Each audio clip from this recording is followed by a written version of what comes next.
Okay, classic character profile time now, and this is the one that we had prepared for last week, but because last week's episode was cut so short, we didn't get it in. There's no particular link to anything that happened in this week's Corrie, but Leonard Swindley this week, and he was going to be in last week because, among other things, he was a lay preacher, and I thought it fitted in nicely with the storyline about Billy and his vicaring. Leonard Swindley was one of the original cast of Coronation Street. Well, nearly. He started on the episode 3, which is on the 16th of December. He was born on the 9th of December 1916 to Thomas and Eliza Jane Swindley. He had a sister, Hilda Barrett, and like I said, he first appeared on the 16th of December 1960 and made his final appearance on the 31st of March 1965. And he's a bit of a special case as well because he also had not one but two of his own spin-off series from Coronation Street after he left. In 1965 to 66, he was in a show called Pardon the Expression, and then 1967, another one called Turn Out the Lights. And it seems quite strange to me to have somebody leaving Coronation Street and then going on to do different spin-off things. It's certainly doesn't seem to be the sort of thing that would happen now. Definitely not.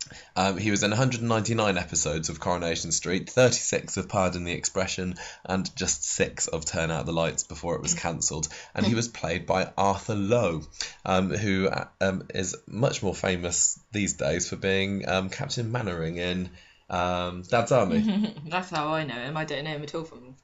No, I think it took me a while of seeing him in clips of Coronation Street before I even realised as well, because of his such bad film stock and whatever back then. But I think it's quite funny that I would go so far as to say that he was a national treasure because of his work in that programme. Not to do in Coronation Street, no, though. But Dad's Army has got a very... Captain Mainwaring is like a classic comedy British character, isn't he? Really, really famous comedy character and close to Britain's hearts, I would say. Now, interestingly, I thought that he wasn't even cast when the pilot episode of Coronation Street was filmed.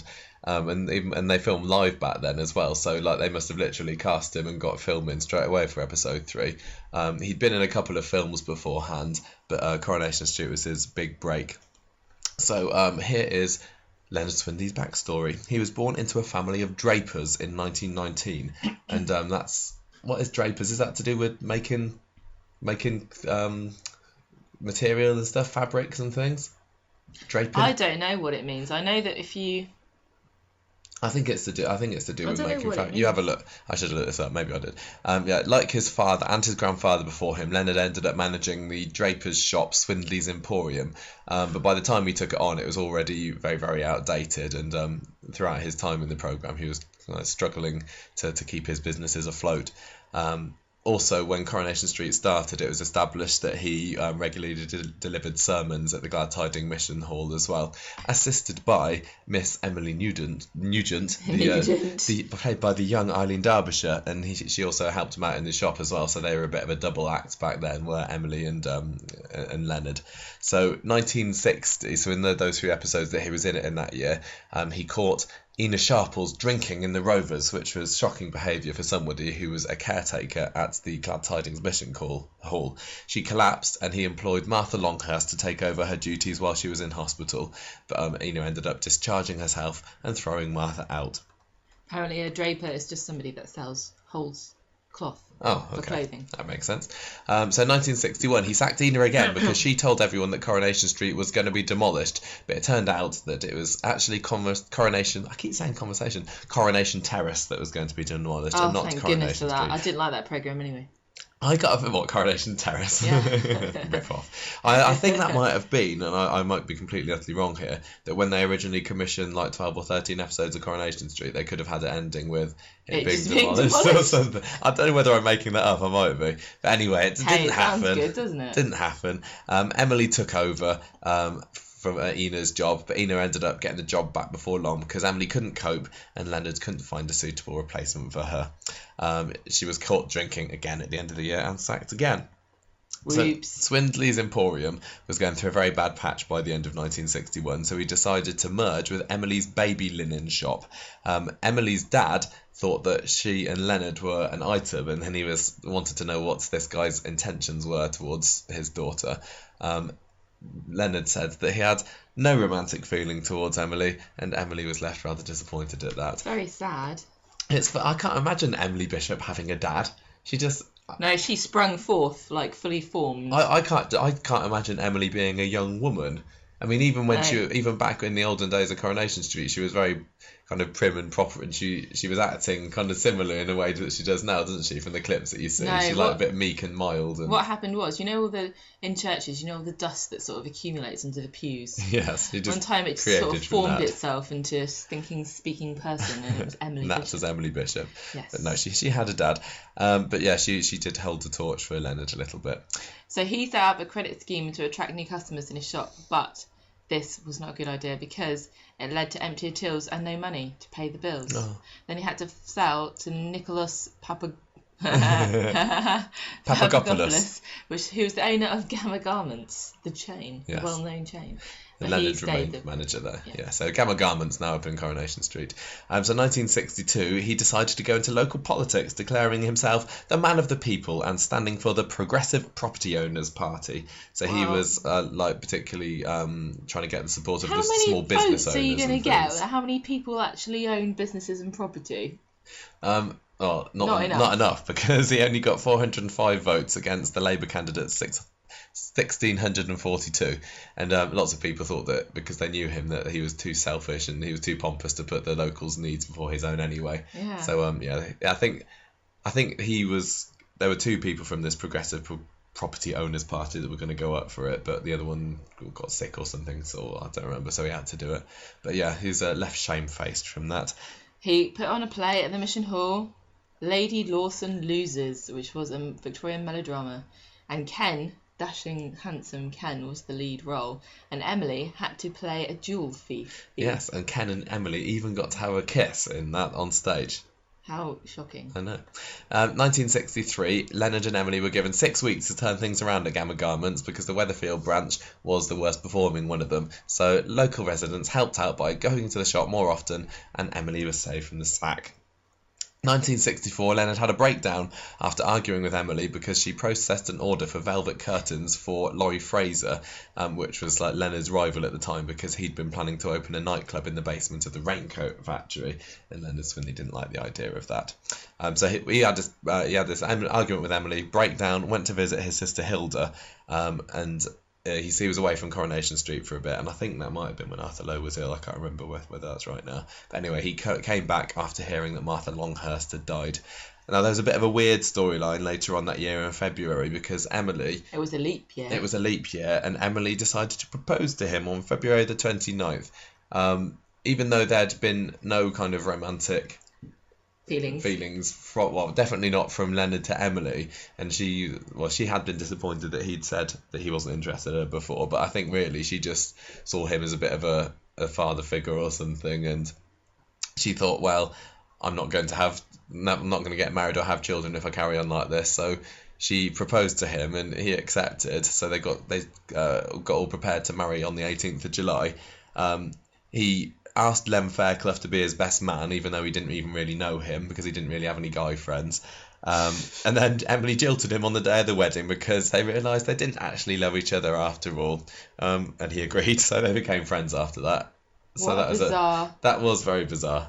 Yeah. And they didn't even used to call each other by their first names. So I think Emily was credited as Miss Nugent at the beginning of Coronation Street, and he was always Mr Swindley to her as well. So it would have been very weird. Can you imagine them in bed? Oh my gosh! Miss Nugent. Oh, Mr Swindley. Oh my god. Sounds like something out of Jane Austen, doesn't it? It does. Mr Swindley. It would be Mrs Swindley anyway. Oh yeah. Oh, Mrs Swindley. Oh, Mr Swindley. Anyway, 1965, she was promoted. No, He was promoted to area manager, and Emily took over the shop.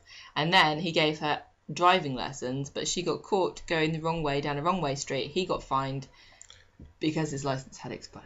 Yes.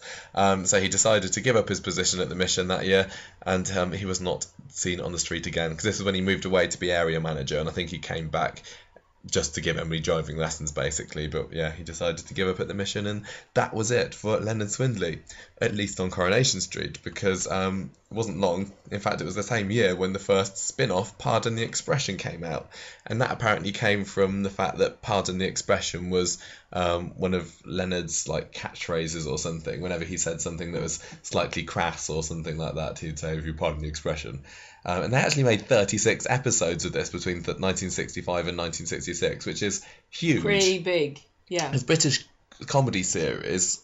As far well, I don't know what it was like Well, back then. how many did Fawlty Towers ever have? Yeah, that had like 2 series and ended up with like 12 episodes, 12 or 13. Because traditionally British comedy series have 6 episodes in the series, don't they? Mm-hmm. Like over before it's begun. But this one is like, yeah, full length, sort of like American seasons almost. And it was all to do with him being an assistant manager at the Dobson and Hawkes department store and getting into scrapes when his boss gave him jobs that are too hard for him or he didn't understand what the instructions were. So it was a light sitcom, I suppose. What was the name of that? Are You Being Served? Yeah. Yeah, I think it was a bit like that, but not particularly as funny or popular. Betty Driver was in that as well, but in her pre-Coronation Street days, she played Mrs. Edgley, who was the canteen lady there, and she used to get on quite well with Leonard. And in 1966, the series was cancelled. Him and his manager Wally Hunt was sacked because they inadvertently caused the chairman of the company to be sued for £15,000.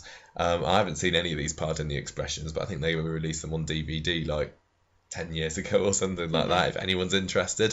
What you can't see though is the second spin-off, Turn Out the Lights, which was one of the only Coronation Street related things that has been lost. You know how they like wipe tapes and everything, Really? Particularly the BBC, which is why we've got a load of the Doctor Who's from the olden days that aren't there. But Granada always used to keep all the Coronation Streets, and I think the only things Coronation Street related that aren't kept are the dry runs that were filmed before the pilot episode, and then there was some kind of telethon or something in the 80s, and there was a special Coronation Street segment or something like that. Oh, I didn't have But that. apart from that, you can see every episode of Coronation Street, every spin-off, but not Turn Out the Lights. Not that you particularly want to, because by the sounds of it, it was pretty dreadful. This was in 1967. It sounds like such a bizarre leap for them to have made this show, because it was about Leonard becoming a professional speaker on the subject of astrology. I don't know how you go from being a lay preacher to being an astrologist and then going, he was investigating. It was like it's the Scooby-Doo for old men,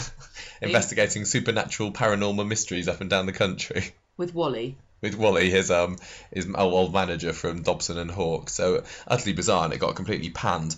And there's a quote from a review which appeared in the Sun the next day. I like this review. You read it out then. No, you're the funny. journalist. No. Okay. I say that's quick off the mark. This was 1967, so that's how they sounded back then. Yeah. Only the 2nd of January, and yet last night, Turn Out the Lights put in a powerful claim to be the worst series of 1967. Let's not be niggling on our tribute. Possibly the worst written, worst directed, and worst acted series of the year. You think I'm overstating the case about the new series, don't you? So I started to make a list of the jokes to give you the flavour of it. But that didn't work out, as I had already the greatest difficulty in spotting which were the jokes. Mark You is not meant to be a comedy show, I gather, but I refuse to believe it's a serious one. I'm darned if I know what it's intended to be. I thought you did that beautifully, darling. Thanks. So, the Sun were not particularly praising of Turn Out the Lights. Neither was the writer. No. He said, John Finch, it was the worst thing he ever wrote. Yeah. I'd be kind of interested in seeing it now. I think he must have burnt all the copies. I would love to. Yeah, he probably did it on purpose, didn't he? There must be copies of the script somewhere or something. There may be, I don't know. I can't remember. But you would have thought that would have been the end of Arthur Lowe, really, considering how terribly this went down. But it was only the following year that he went on to play Captain Mainwaring in Dad's Army. And that was the role that made him famous, wasn't it? Yeah. Completely. And I think probably a lot of people might be surprised to hear that he'd been in Coronation Street before then, because he's just so well known. And I would say that he's probably the best example of a Corrie actor who's gone on to greater things. Yeah. I mean, you get the women these days, particularly like Sarah Lancashire and Saran Jones and all that lot, and Catherine Kelly, who go on to do bigger things, but none of them have hit the big time as much as Arthur Lowe did with Dad's Army. There's nothing that's where they've made a name completely in almost their previous role has been forgotten. Yeah. I think it's quite interesting when you said that, because it made me realise that it is mostly female stars who leave Coronation Street to go on to try to do other things. I can't think of many men who've done the same thing. No. But then I did realise that really Corrie is a show about women, and I would say that the turnovers there probably have been more. Do you think there have been more actresses? Honestly, don't know. It could well be. I wonder. I'd actually quite like, because you think about all the guys that have been in it. They've always been the same ones. I don't know. I have to think about it now. Clouded with illness here. I suppose there have been some Coronation Street characters in the past that have gone on to do bigger things, but they weren't like huge in Coronation Street. Like Davy Jones from the Monkees was in Coronation Street when he was little, and Joanna Lumley as well was a girlfriend of Ken. But it's not like she was a big star in that. She was in it for a couple of episodes, and then she went off and made a name and absolutely fabulous. It's like saying McKellen as well, because he was in Coronation Street and went on to be quite famous. Yeah, I don't think that was his first role though, was it? That Elfie programme. Yeah, so Corrie spin-offs then.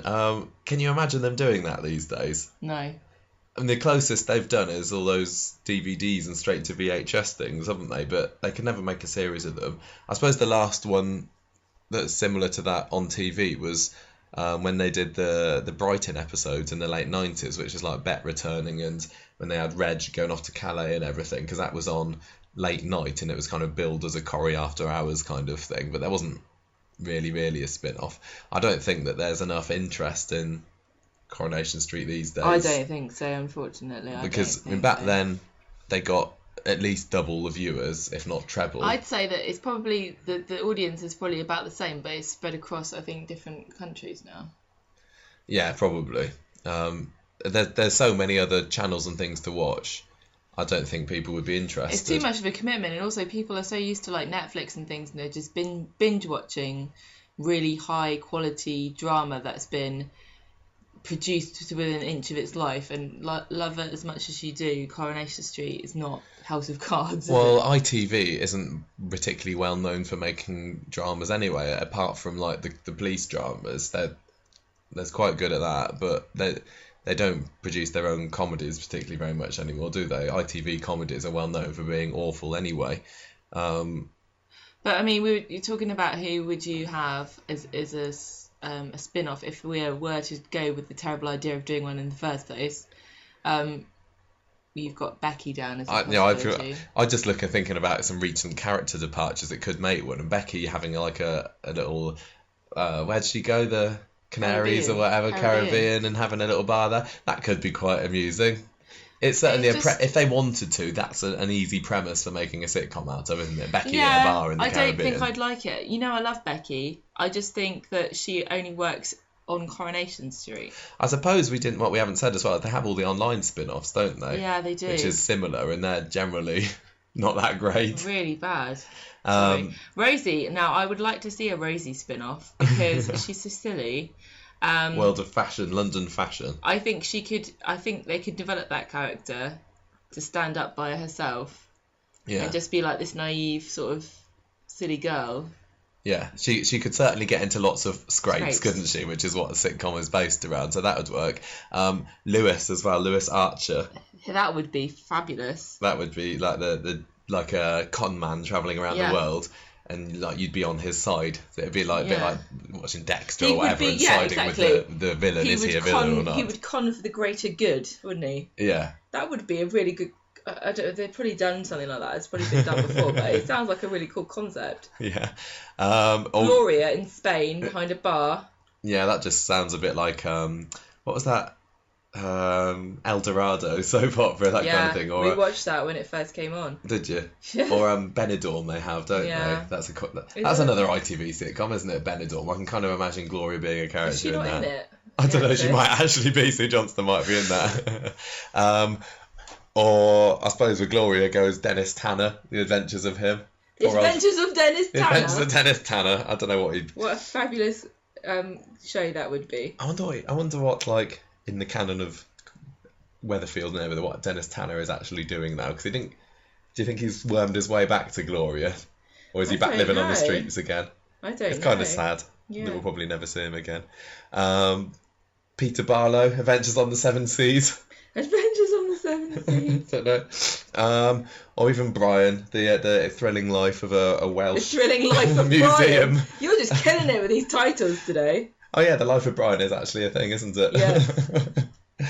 Yeah. I don't know if anyone's. We did suggest a few weeks ago, didn't we, a spin-off with Uncle Umed and Upman Grishma. Yes. But I don't think that would go down particularly I well. just do not know what any of them would do, to be honest. No, and I think with those, they're not exactly the biggest characters. They're all like people that need people to play off. Yeah, they had another Coronation Street spin-off in the 70s or 80s, I can't remember, called The Brothers McGregor, I think it was, I read it being called. And it was about these two characters who were the friends of, I'm thinking maybe Brian Tilsley, that turned up at a party once, and they were in it for one episode or something. And then Corrie producers thought, I like these characters, let's make a spin-off for them. And then they had their own little spin-off, and I think possibly even played by different actors. So that was a bit of a weird one. So you never know, you only have to appear in it once to get a Corrie spin-off. I mean, spin-offs are always kind of doomed to fall in the shadow of the programme. So I think Joey, for example, from Friends. I think the only one that's ever really done any good for itself was Frasier, which was the spin-off of Cheers. Was it? I didn't even know that. Yeah, I can't think of any decent spin-offs. No. And then I mean, they had Buffy and then they had Angel, and that was alright, I guess. Yeah. Can't think. No. But it just wouldn't work. People aren't interested these days. I don't think people are invested in the characters as much, unless it was... There's too many characters now, that's the thing. Yeah, exactly. And the thing that there are too many other things to watch, and I think people wouldn't be interested. People watch Coronation Street because like they're into it, or it's their routine or whatever. I don't think people would be as invested to watch a spin-off anymore.